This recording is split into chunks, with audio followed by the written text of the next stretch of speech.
லிங்க ரூபத்தில் வழிபடுறோம் பாருங்க, அதுதான் உண்மையில் சிவனுடைய ரூபம்.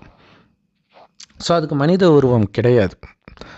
ஏன் மனித உருவம் கிடையாது அப்படின்னா, நாமன்றது உடலை சொல்ல, உயிரை சொல்கிறேன். இந்த உயிர் கண்ணுக்கு பார்க்க முடியாது. நுட்பமான ஒளிப்புள்ளி பூர்வ மத்தியில் நட்சத்திரம் மாதிரி ஜொலிக்குது, அதனால தான் அங்கே போட்டு வைக்கிறோம். அதே மாதிரி உயிர் தான் கடவுள். உயிரை தான் ஆத்மான்னு ஹிந்தியில் சொல்கிறோம். ஸோ கடவுள் ஆத்மாவாகவே இருக்கிறார்.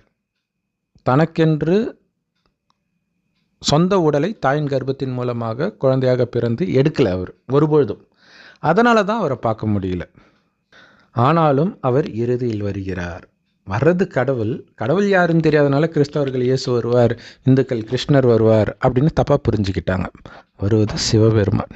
எப்படி வர்றாரு? பிறக்கலை, ஒரு வயோதிகர் உடலுக்குள்ளே பிரவேசமாகி இந்த 5000 வருட காலச்சக்கரம்